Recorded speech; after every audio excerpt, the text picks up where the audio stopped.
Yo, welcome to Instalment 2 of An Outsider's View. I came up, or I thought of the concept of having a bit of an intro song that changes every week. I like my music as well, so something to do with hip hop and gives a chance for people to hear music that they haven't heard before. But I found out it's illegal and not allowed on YouTube. So that is scrapped, which is trash. What else is trash is penalties. Giving away penalties, there's just no other explanation as to why you should do that. It will single-handedly turn a game, no matter what code you're playing. Human error happens. Drop balls happen. Losing the ball in football because you're too casual. Same with basketball. That all happens. Human error is going to happen, but ill discipline is what hurts teams, and hurts teams badly. I think it hurt the Bulldogs badly on the weekend as well, if I'm being honest with you. To start off with, I am going to give a review of round one. Just a quick rundown of how the teams went. Thursday night, start of the footy, it was a fucking sick game as well. Storm versus Bunnies, 26-18. Bunnies were slow out of the blocks, Storm never are. Jumped to a lead. Bunnies fought back nicely though. And it ended 26-18. What more to say? Both teams have players that can change the game. Munster had a cracking start to the season. Same with Pappenhausen. It was a great game. Latrell played really well in the second half, and they mounted a comeback. Both teams are going to go deep, and both teams look pretty strong after round one hit out. That hoodoo continues down in Melbourne. They've never won there since, I think, the inception of 1996, I believe. So that continues, and Storm off to another round one win. It's like they lose players, but they're always as good year by year. I just don't know how they do it. Bellamy down there has some sort of regime going, and it works. It works. Game 2, Friday night, Knights versus the Dogs. Knights were 32-16 winners. The Dogs conceded 22 unanswered points, so started well. But yeah, the error count was 7-13. You're making 13 errors, it's going to hurt you. Penalties, I don't think the Dogs got one. I think the penalty count was 5-0 tonight. That's going to hurt you as well. And then you got the big boys in the front row that just make meters for fun.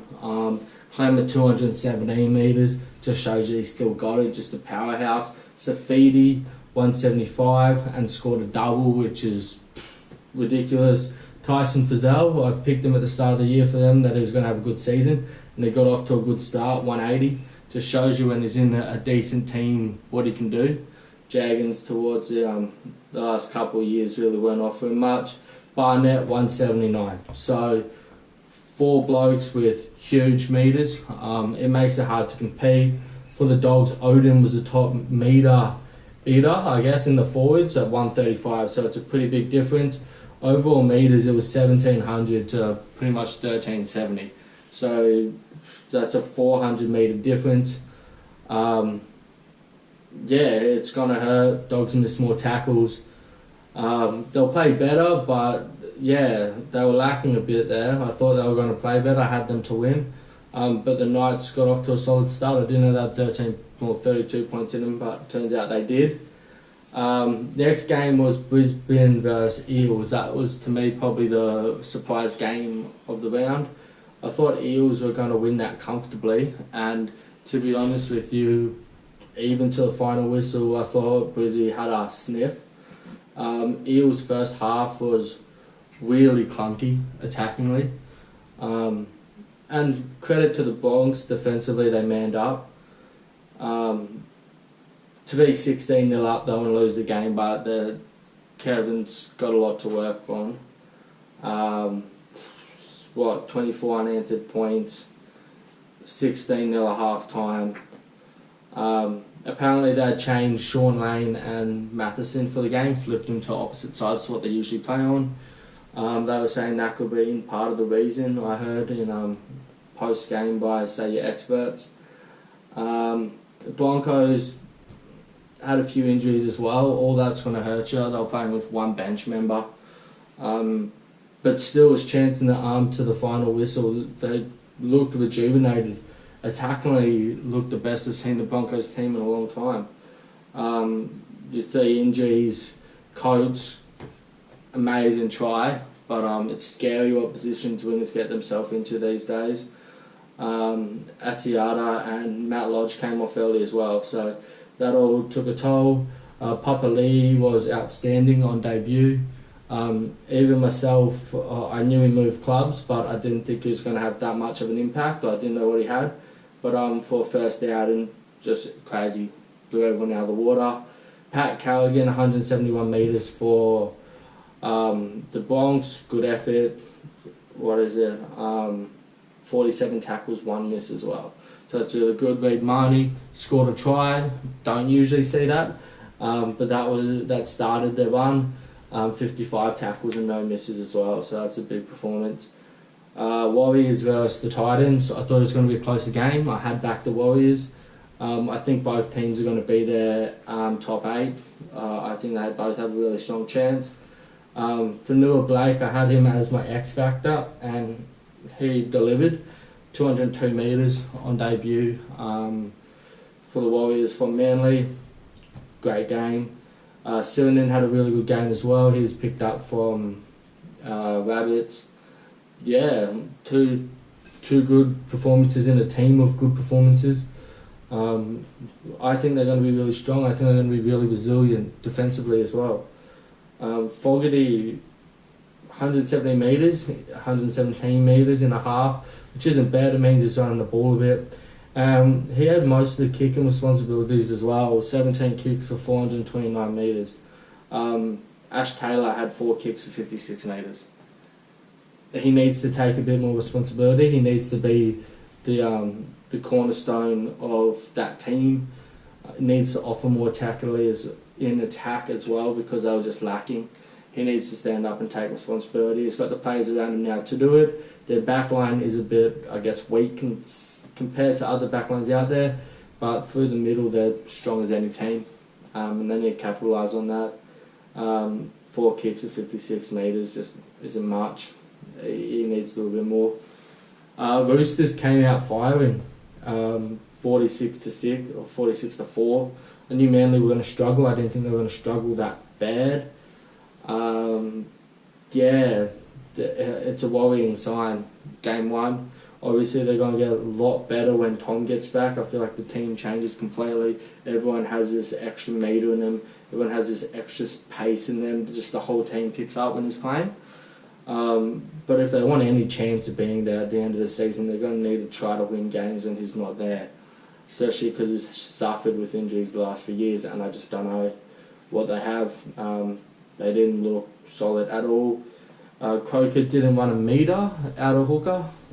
That's a bit concerning, especially in the game now where, it's always those quick taps, there's always space around the ruck. Forwards are going to be more tired and tiring faster because the game has less stoppages. You need to be able to scoot out a dummy half and make metres, and that's not what he had. Cade Custer's in the new team, and apparently he's shredded in New South Wales Cup, so that'll be exciting to see. I think he'll play a lot of minutes this game, and Croker might play a fair bit less. But Roosters strong as always. B. Moz, 297 metres, 3 tries. Always think he's going to be done. He's aging, and every year he just comes back and proves me wrong. And just insane how he can find the try line. I think he's up to 4th all time for tries, something ridiculous like that. Just a well-oiled machine they are. Teddy, 3 tries plus 3 try assists. It's like Pappenhausen, what you can do, I can do better. And just they're both players that are both of them lights out. But Teddy had a game for sure. Keary, I thought he'd play better this season, taking a lot more responsibility. He had 3 try assists, which is good. It's what you need from your half. And I think he's going to have a really good year. I think Roosters are going to have a top 4 season as well. I think they have them finishing 3rd. They're going to be strong. I don't think they're going to win a premiership, but they're going to be strong. Manly missed 19 more tackles as well. You can't win games doing that, unfortunately. Game 5, I think, for the round. You had Panthers versus Cows. It was a good game up until half time. Circa 8-0 at half time. The Panthers, but Cows showed them some resilience, which is needed. I think their defence is going to need to be insanely good, a bit like that 2017 run, and then whatever they score as a bonus, but too much drop balls. I saw the completion rates for both teams. Panthers were 67 and Cows were 59. That's bad for both teams. It looked a bit humid. It looked like there was a bit of dew on the ball, but that handling error needs to be better. I think Panthers would have got beat comfortably against some of the top teams if that's what their completion would have been against them. So yeah, you can't have that.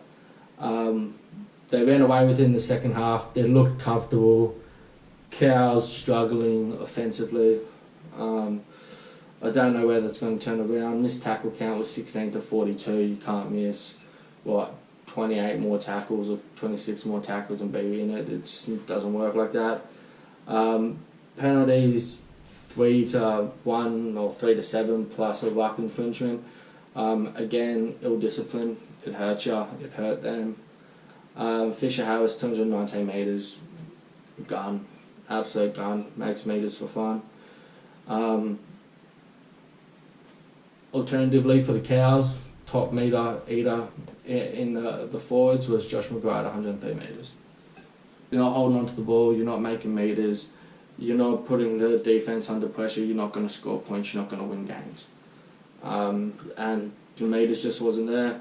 Tamalolo had a low game, and everyone would have heard what Todd Payton came out and said about him after the game and everything like that, but from what I know they have a pretty long history together, so that's not going to be an issue. I think Tamalolo is going to bounce back next week and be over 200 metres. I think he's going to have a blinder. Could even have a cheeky bet on him to score a try or wouldn't put past him. Yeah, that's how it went. Panthers, will be there near the end of the season. Can be elusive, can be hard to tackle.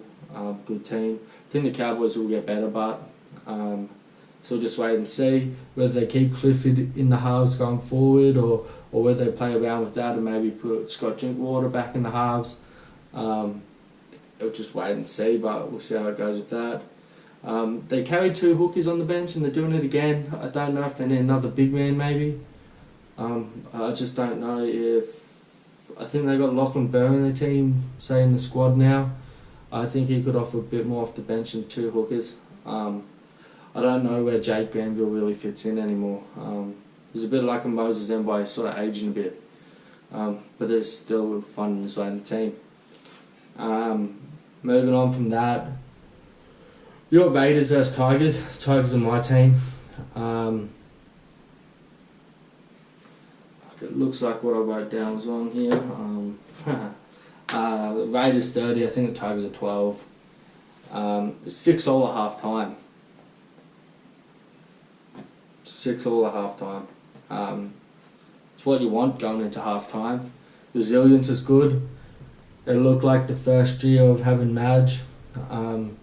When we were keeping games close, we weren't scoring many points, but we're going down in nail biters to the Roosters in the Storm and then flipping the script and just beating them. And that was a really good season. And I think if we could have converted those games, we lost a couple to the Panthers that we should have won, or won. Lost one. I'm not sure if we lost the other one as well against them. We lost one at Golden Point where that game should have been home and hosed. If we had won some of those, we could have been playing finals footy that year. And we need to get back to that defence. Problem with the team at the moment is there's a lot of laziness. There's a lot of the other person will get it. Can't have that in any code. You just struggle no matter what sport. With that you're not gonna defend well. You're gonna concede points, and you can't win if you concede in points. 25 points are conceded in 11 straight games now, which is concerning. Luke Brooks needs to be a marshal more. We need him actually attacking and being dangerous and creating things for the players around him. I am super excited to see Dewey. I think he's going to have a good year. And we need some sparks, I'm hoping for that. Tarpany had a good game, a couple of really late offloads. Just, you got to be able to cover that ball up and stop that from happening. But he played really well, 131 metres, 1 try assist, and was rock solid for the Raiders. Ryan James scored a try. He's had a torrent run with injuries. Was a Gold Coast Titans captain for a long time. Apparently a super good dude, super good player, on the fringe of making New South Wales a few times there. And in the last few years, injuries just really sort of ravished him. But good to see him back, good to see him scoring a try. It's been a long run for him, so congrats. Tarpany also had 7 tackle breaks, which is big. If you can't keep someone down and they just running over you, then it makes it tricky. Their pack's going to look really good this year. It always does, it did in the past. They lose John Bateman, but they have other players which are super high quality. So it'll be really good. 12 for us, played lock.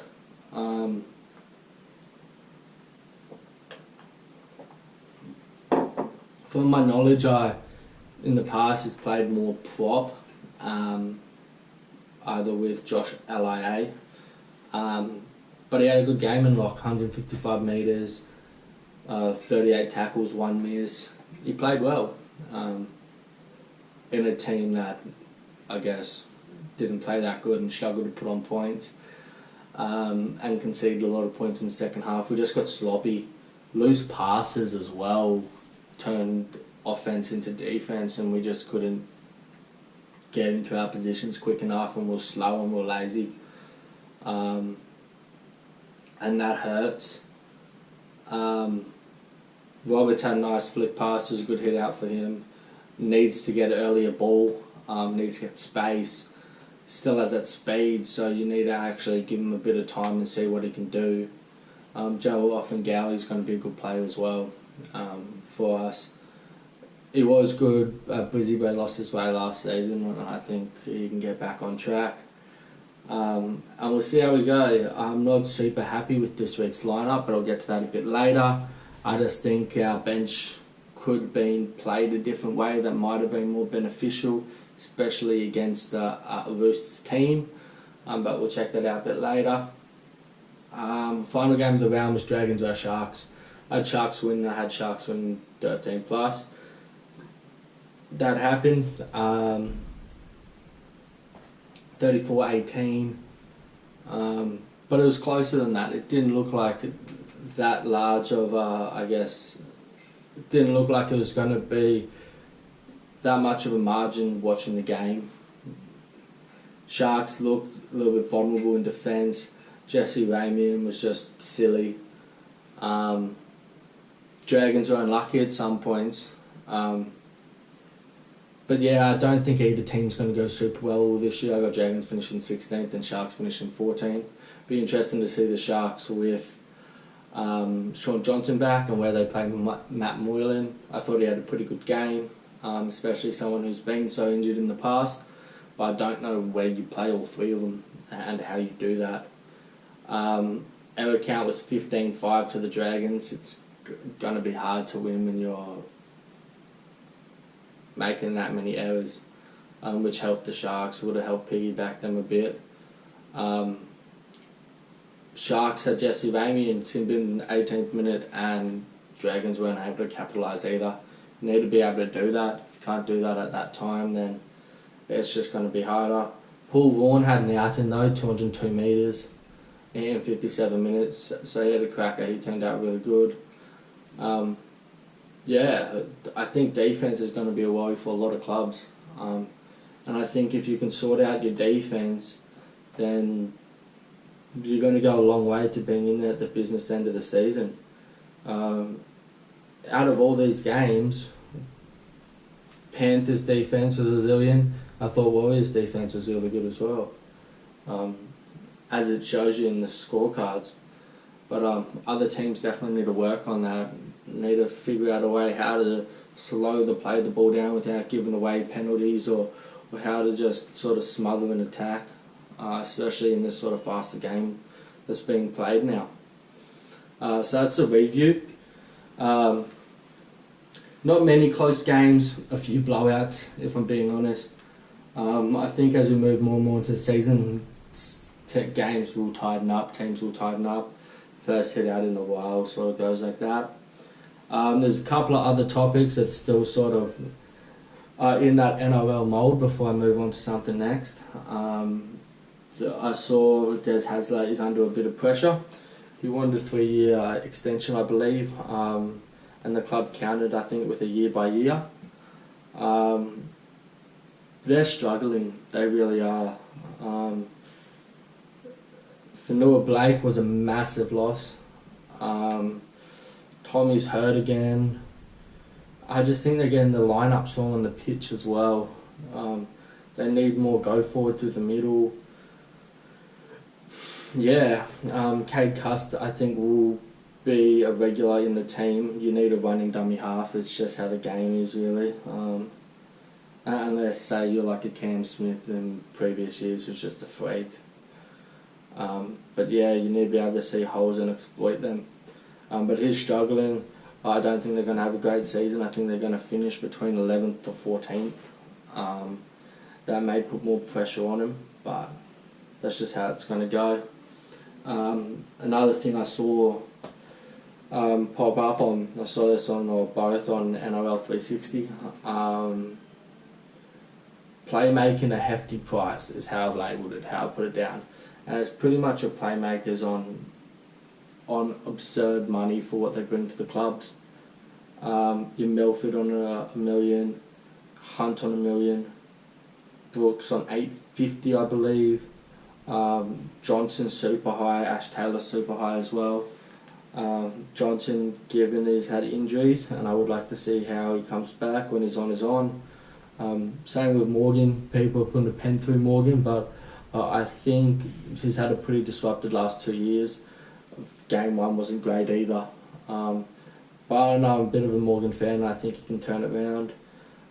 Ash Taylor, it's hard to find the exact price of what is on. Everyone used to say $1 million man, but apparently that's not actually correct.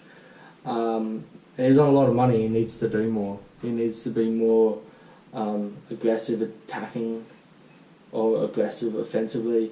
He needs to create more. He needs to do more. He needs to take a bit more responsibility. Brooks as well.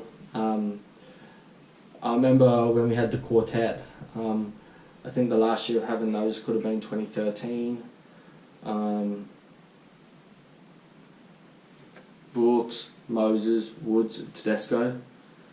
And Brooks is the player we were able to keep. We were never going to end up being able to keep James Tedesco. He wanted to go to a club where he was winning. He wasn't going to be winning with us. Could have even been in 2012 when this happened. But not gonna stay at a club you're not winning at. We went in the favour of Brooks. Everyone used to tout him that he was going to be the next sort of Andrew Johnson, the style of play that he had, and just has done nothing. Injury hasn't been a concern to that. He just hasn't stepped up to the plate at all. And Moses would have been a much better option to keep. Even Woods has gone away and played really well at the Sharks, and we're missing there for a couple of years, but then playing good football last year and then this year again.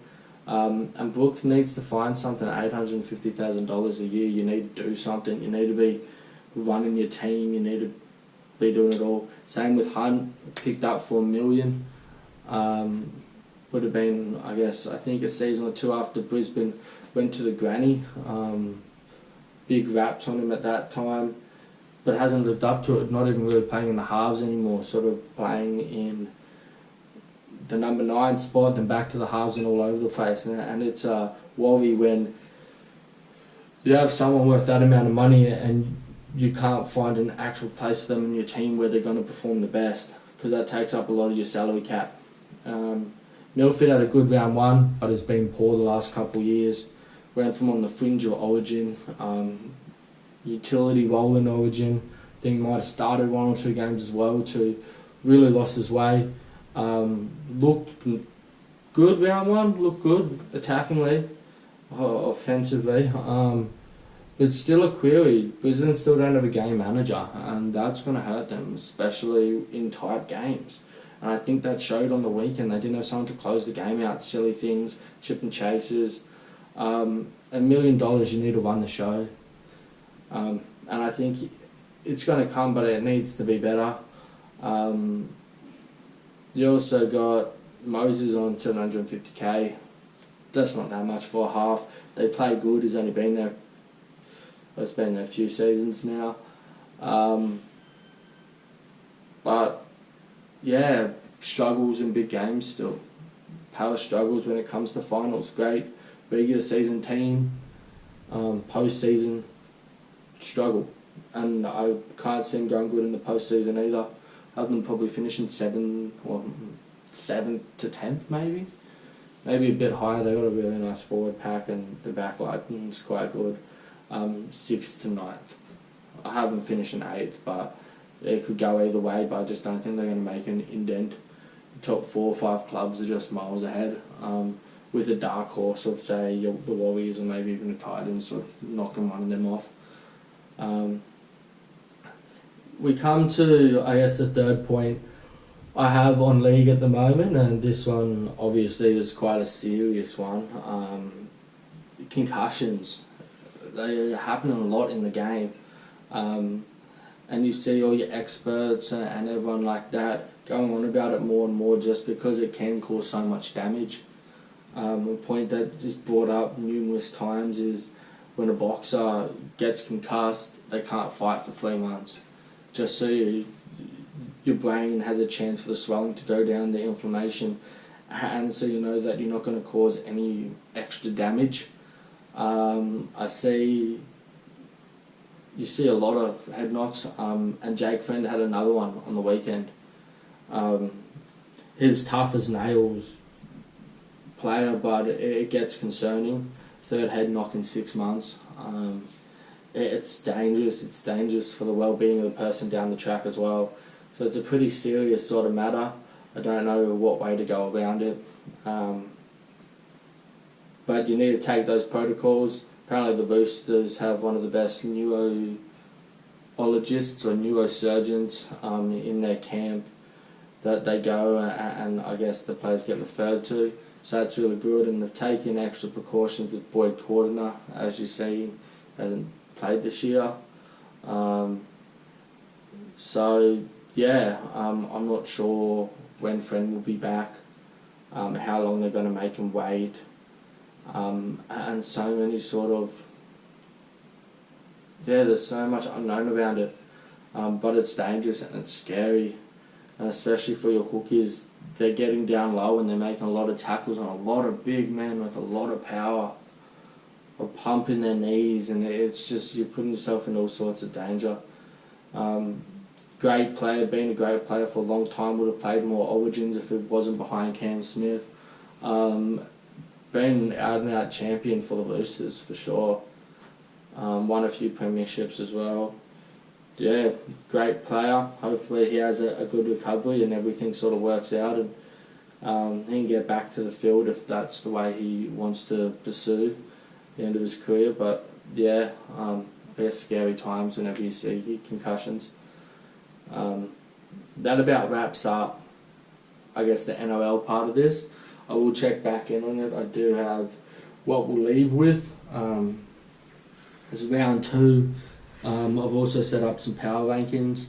I see this on a fair few sort of sport things over in the States. It's really just about, say, getting a gauge of what teams you think are the strongest based on their performance, but also their ability to go deep. So you're not just picking the strongest team, you're taking all I guess, all different variables, and that will change week to week, but I'll run through that a little bit later.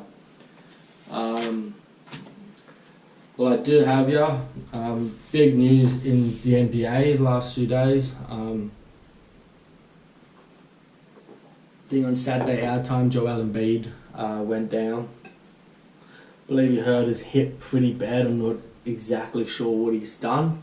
I'll chase that up, but he will be sidelined for a while. He was Philly's cornerstone player. Philly are first in the East, and he would have been a candidate for MVP. Was having a crazy season. I think I ran through a bit of his stats in episode 1 of this. But that's a big loss for sure. That's a big loss for them. Clips versus Dallas is on tomorrow, so a couple of big games. Clippers, you got your PG, your Kawhi Leonard. They're going to be a decent team. Again, they always are. And Dallas, they're underperforming a bit at the moment. I think they're sitting either 8th or 9th, but they should be sitting higher with the talent they have. Porzingis, which 7-footer that can shoot threes and play in the post. And you got Luka Doncic, who everyone knows plays the game at his own pace and seems to score however he likes and comes up clutch in big moments, not afraid to have the final shot. So that'll be a good game tomorrow. Also got Bucks versus 76ers. Even without Joel Embiid, you still got Ben Simmons, Tobias Harris. Dwight Howard off the bench is always fun to watch. Seth Curry can hit a three. He's the brother of Steph Curry.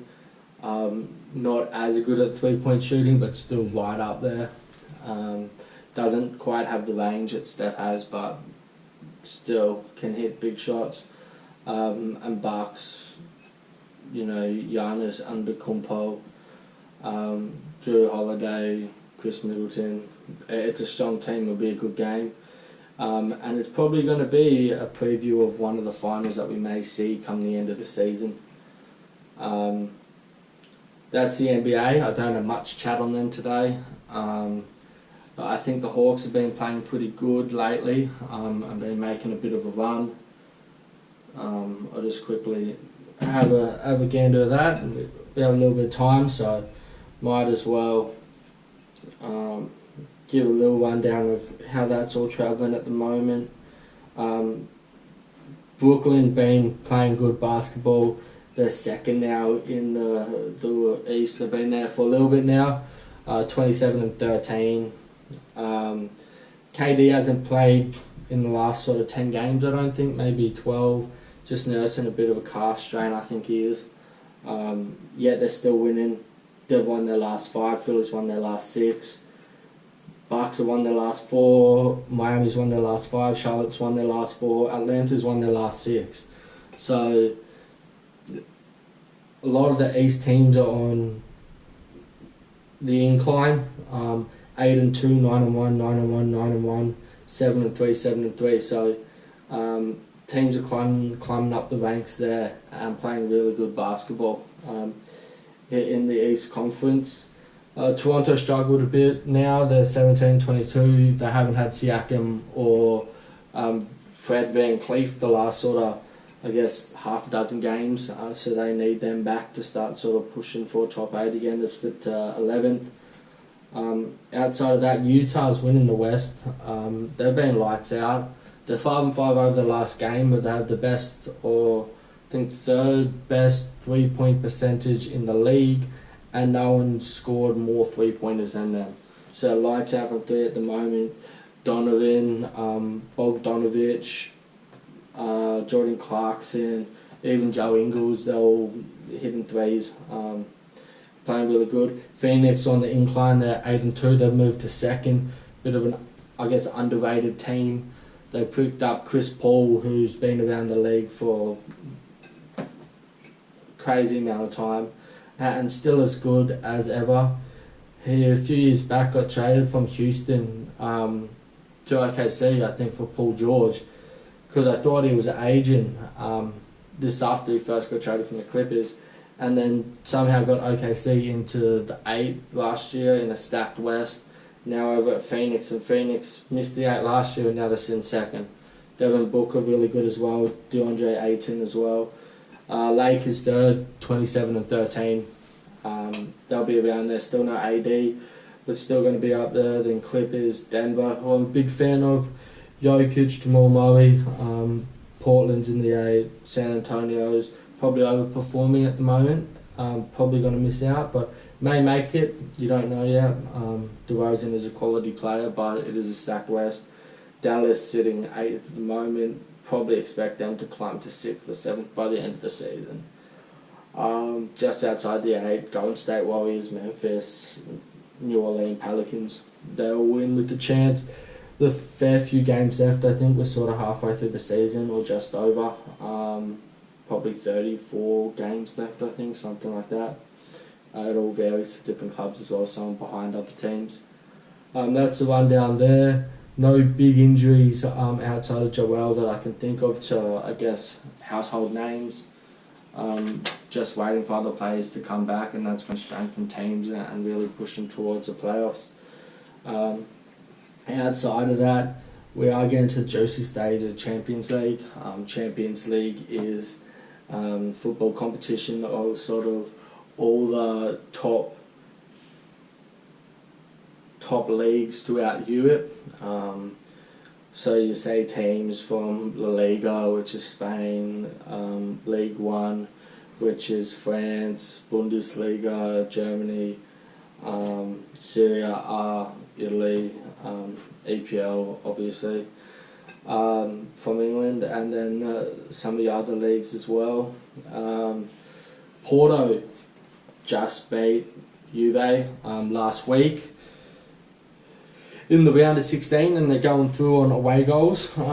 So aggregate was 4-4, but away goals pushed them 3. That's bad for Juve. They should be their semi-final. I don't know what sort of repercussions are going to come from this or how they work as a club, but that's a huge underperformance. They're not winning Serie A either. Inter Milan is at the moment. Lukaku just keeps scoring goals. So I don't know what's going to happen with Juve, but that's big for them to be out in the round of 16. And to Porto, Dortmund 5-4 through in aggregates to Sevilla. PSG 5-2 on aggregates to Barca. Barca sort of lost the plot. Had a bad loss to Bayern in the Champions League, sold a lot of their team. Don't know what they were thinking, that selling a lot of their players and get a lot of new players in was going to help them against the other top teams in Europe. It obviously haven't. PSG's a gun side, got Neymar, got Mbappe. That's just a couple. Barca, don't know. They're sitting second, I think, in La Liga, but I don't know if they'll win it. Atletico's above them at the moment, and Real Madrid's around the same part. Be interesting, but they are struggling, and I don't know when that's going to change around or how that's going to change around. Some people out there may have more information that you can give me on them, and on anything I speak about. I'm always open to receiving more information on them down to learn a bit more. At the end of the day, this is just my opinion and the knowledge I know. There's people out there that know more than hit me up. I love to find out things I don't know about sport that is interesting and can benefit listeners and other people out there. So hit us up. Tomorrow you got the last 2 legs of the Champions League round of 16. I have jumped a few, so I'll go back up. Liverpool 4-0 on aggregate over the 2 games against RB Leipzig, German team.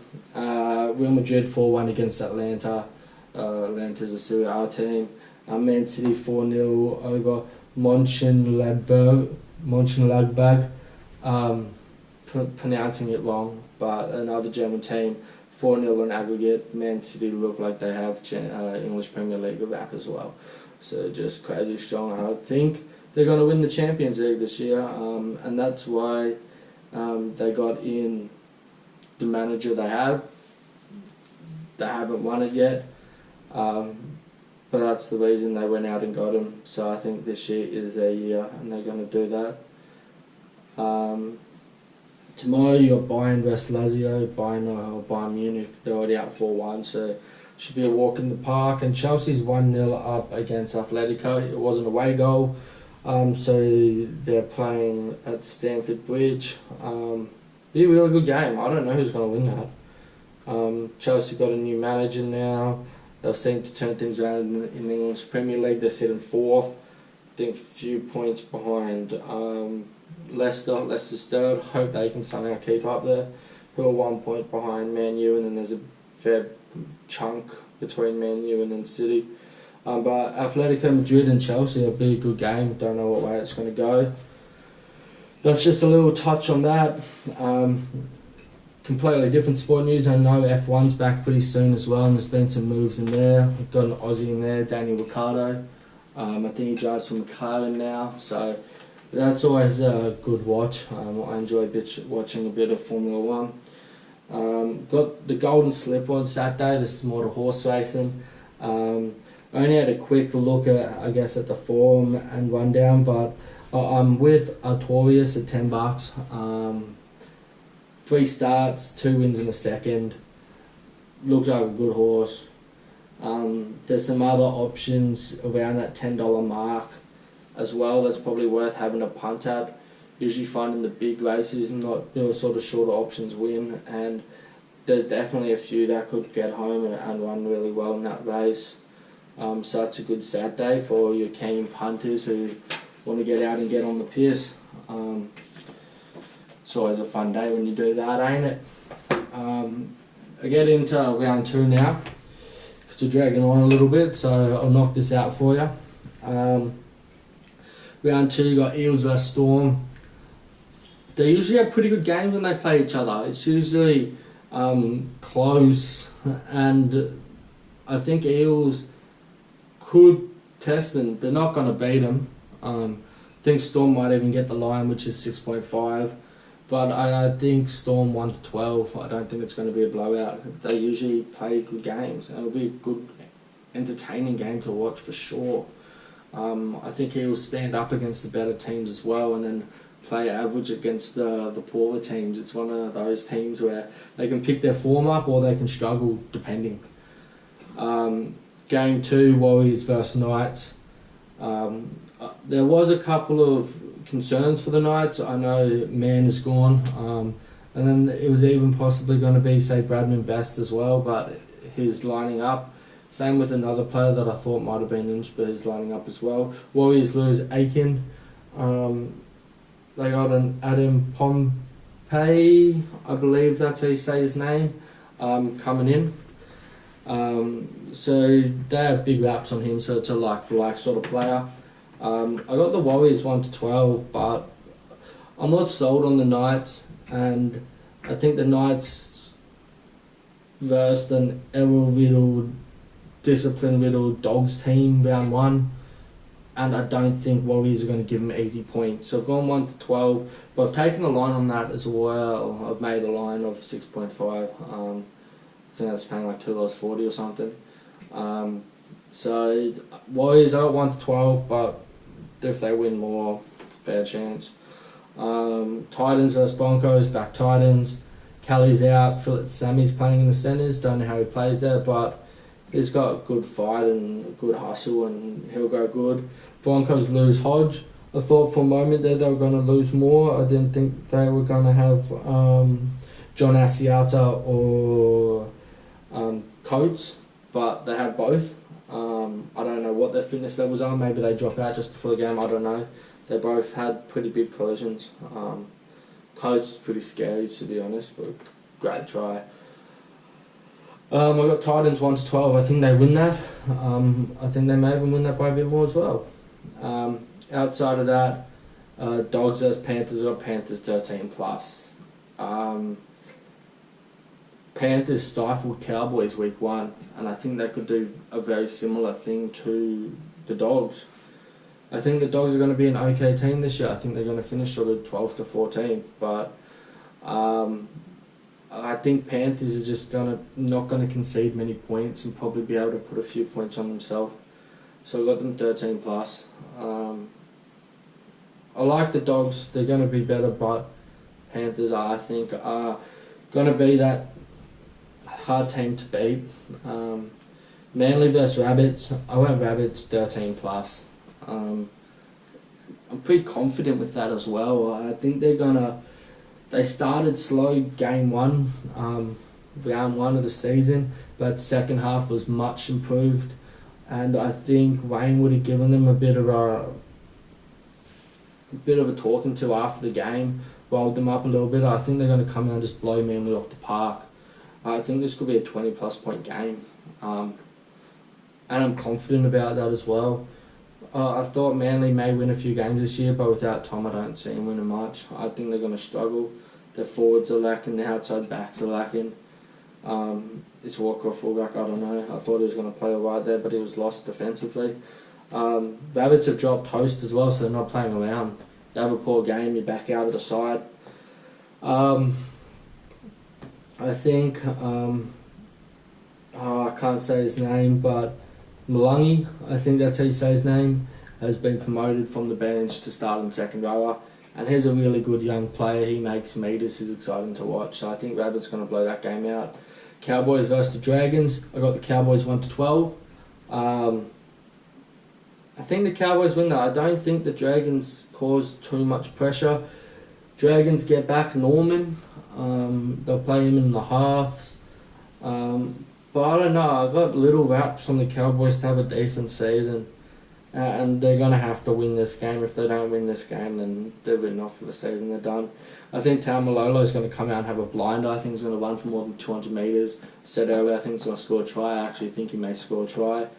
Their backline seems solid, so it's about clicking. Morgan needs to take more control, especially in offence or in attack. And Clifford needs to take more of a back seat. They're playing two hookers on the bench again. I don't understand it. But more nimble, more mobile when forwards get tired. So we'll see if they can exploit that in the Dragons. It'll be interesting. I got Cowboys 1-12. Tigers versus Roosters. This one's a bit flary. Sunday rile up, Sunday roast up, Sunday turn up, Sunday layer up. I got the Tigers 1-12 against the Roosters. Bit biased. We could get pumped, but I don't know. I don't know. Dewey coming back into the halves, going to offer more in attack. Roosters without Crichton and Friend. I don't know. If we lose, I think we're only going to lose 1-12. I said that last week and we lost by 18 to the Raiders, but I think we'll only lose 1-12. We just need less laziness. The thing that really stumps me and confuses me is we've got Tommy Talau and Mbai on the bench. They're two very similar built players. Two players that don't feel much of a void, especially if an injury goes down or a concussion. Tommy Talau's a centre/winger. Mbai is a half maybe now. Maybe filling at fullback. Then he played one game of hooker last season and defensively was a liability. So I don't know if he can go there. I don't know why we've done that. We've got two props on the bench in the young player we picked up from Eels. Got to learn to say his name. I will by the next week. And Thomas McKaylee. Two props.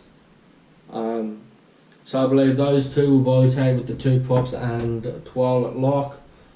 I would have been taking the second row and putting them on the bench. Then we got like a Tom Amore, and then Tui Simpkins. They're both sort of would have filled the roles nicely. Musgrove's back pretty soon, I think, as well, so he'll slip into the team. But just not sure why Madge has done that. Obviously, it takes a lot to be a head coach, so he knows what he's playing for, and he would have checked the Roosters lineup and tried to see if he could find something to exploit. Yeah, it's just a little bit confusing from the outer. Raiders versus Sharks. I got the Raiders. I got them 13+. Sharks just conceded too many points, and they could have conceded a lot more against the Dragons team.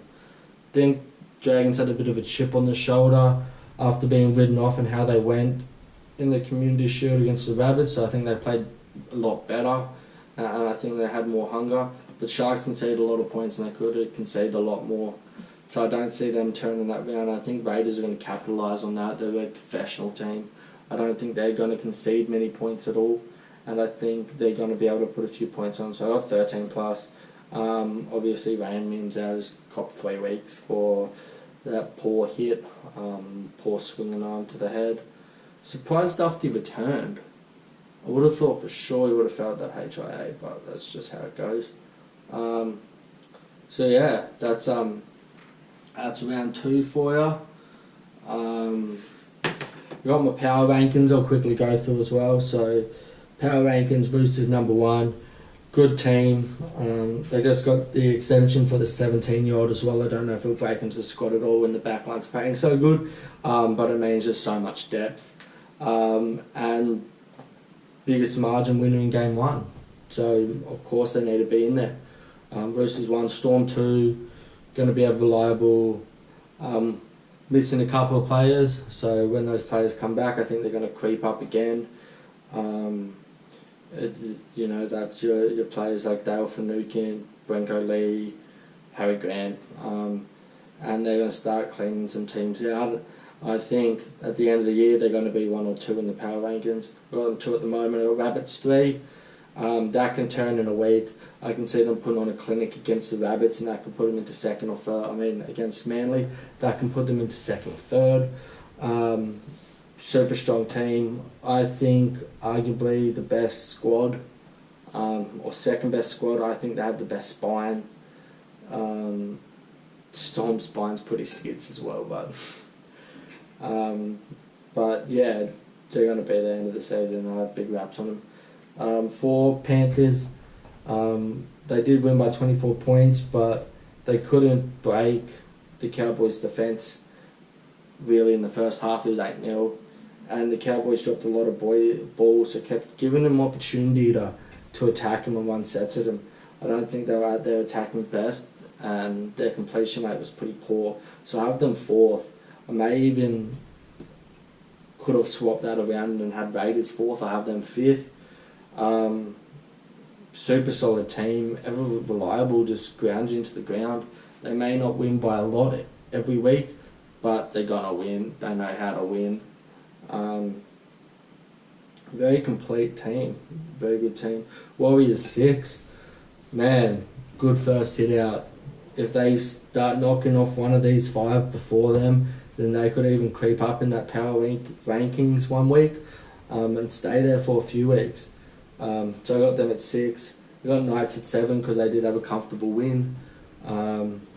That could slip either way. I have them losing this week, which might hurt their power rankings. And I'm only taking the top 8, so they may just miss out on that in the coming weeks. But strong round 1 win, I can't deny that. Everyone in their forwards excelled and made meters for fun, which also is concerning on the flip side for the Dogs.